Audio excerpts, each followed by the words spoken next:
আমাদের এই দানটা যেন অন্তর নির্ণয় দান হয়, সেই দান যেন করতে পারি, কামনা করি। এবং এই দানের সাথে সাথে এই বরকতের উৎস জড়িত আছে। কোনটা খাবা না এই ব্যবস্থা করার জন্য আমরা দিতে পারি।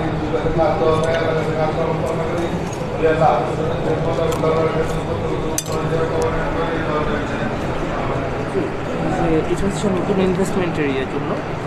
আরেকটা জিনিস হলো যে গতকালকে হঠাৎ করে আমি দেখলাম যে কোনো কারণে হয়তো বা কম্পিউটার অন ছিল বা সামথিং, আবার ওই ইয়ে মিসিং হয়ে গেছে আর কি, ফান্ড মিসিং হয়ে গেছে।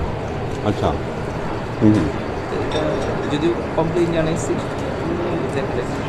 এই যে আপনার এটার আচ্ছা তো এটাই আর কি, যে ইয়ে করলাম ফান্ড মিসিং কীভাবে হয় সেটাই আমি ইয়ে করতেছি। যে আমি দেখলাম যে অটো ওই ইয়ে এখন কেউ বাচ্চারা নাড়ছিল না, কি ছিল আশ্চর্য ব্যাপার। আচ্ছা আচ্ছা আচ্ছা, দেখেন আল্লাহ বাসা। পানি আসতেছে কম, কনজিউম হচ্ছে বেশি, এখন আমার মোটর লাগাই আচ্ছা মোটর খুলে নিয়ে এসে লাগাই দিল না, তো বাচ্চা সমস্যা। পানি নেই, মেন রাস্তা পানি কম, ঠিক আছে। আমার মোটর লাগাই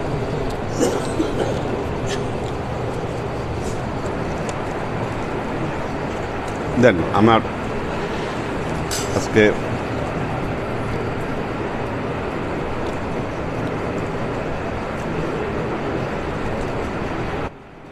نحمده ونصلي على رسوله الكريم أما بعد أعوذ بالله من الشيطان الرجيم بسم الله الرحمن الرحيم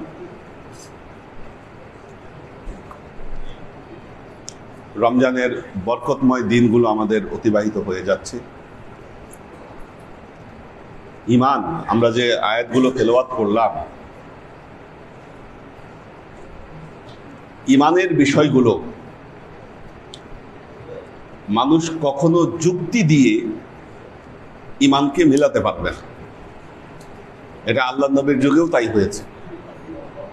যখন আল্লাহ নবী পরকালের কথা বলেছেন, ফেরেশতাদের কথা বলেছেন, কবরের আযাবের কথা বলেছেন, অন্যান্য বর্ণনা দিয়েছেন, এগুলো কিচ্ছু দেখা যাচ্ছে না। আল্লাহ নবী বলছেন তোমাদের জন্য পরকালের আযাব প্রস্তুত আছে। আবু কুবাইস পাহাড়ে দাঁড়ালেন এবং বললেন, আমি যদি বলি এই পাহাড়ের পেছনে একটা সেনাবাহিনী মোতায়েন করা আছে, তোমরা কি আমার কথা বিশ্বাস করবে? সবাই বলল যে হ্যাঁ, আমরা বিশ্বাস করবো, কারণ আপনি আল আমিন, আপনি কখনো মিথ্যে বলেন না। এরপরেই যখন বলা হলো তাহলে মনে রেখো পরকালে তোমাদের জন্য এক বাহিনী আল্লাহ প্রস্তুত করে রাখছে, তোমরা যদি এই জগতে তোমরা যদি আল্লাহর কথা অনুযায়ী না চলো, তোমাদেরকে শাস্তির মুখোমুখি হতে হবে। তখনই সবাই বললো এটা আমরা বিশ্বাস করি না, যেটা আমরা দেখি না কেমনে বিশ্বাস করব।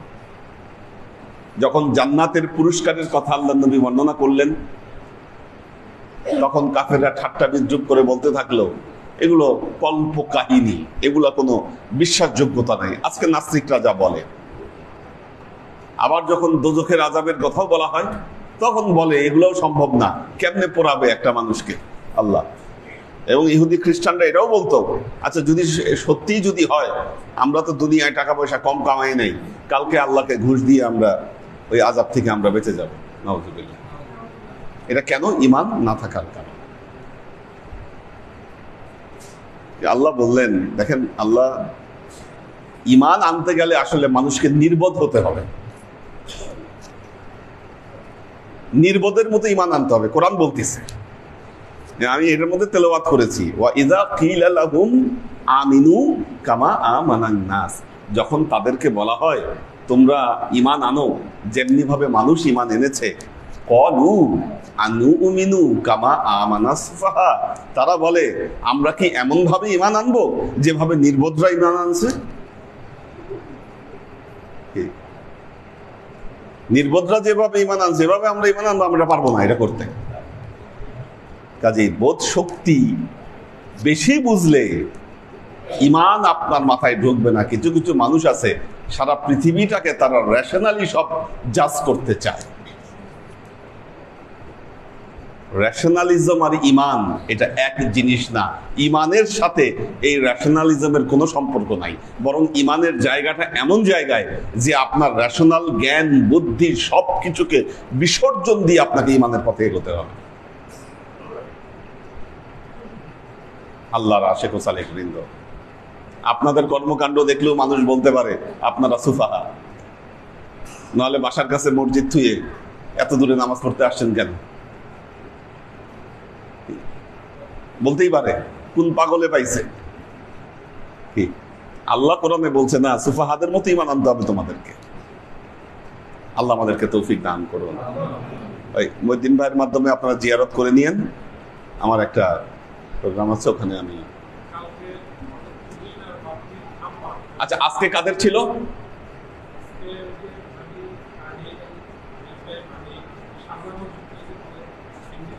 যাক, আল্লাহ সবার জন্য দোয়া করবেন। আল্লাহ যাতে এনাদের সমস্ত বাধা বিপত্তি সবকিছুকে আল্লাহ দূরীভূত করে দেয়। আল্লাহুম্মা আমিন। আল্লাহুম্মা সাল্লি আলা মুহাম্মাদিন কামা সাল্লাইতা আলা ইব্রাহিম ওয়া আলা আলি। আল্লাহুম্মা বারিক আলা মুহাম্মাদিন ওয়া আলা আলি মুহাম্মাদ কামা বারাকতা আলা ইব্রাহিম ওয়া আলা আলি ইব্রাহিম ইন্নাকা হামিদুম মাজিদ। রব্বানা তাকাব্বাল মিন্না ইন্নাকা আনতাস সামিউল আলিম وتب علينا إنك أنت التواب الرحيم. اللهم إنا نسألك علما نافعا رزقا واسعا عملا مقبولا شفاء من كل داء قلبا خاشعا ذهنا ذاكرا إيمانا كاملا توبة قبل الموت راحة عند الموت ونجاة بعد الموت. سبحان ربك رب العزة عما يصفون سلام على المرسلين والحمد لله رب العالمين. واجعل آخر كلمتنا عند الموت لا إله إلا الله محمد.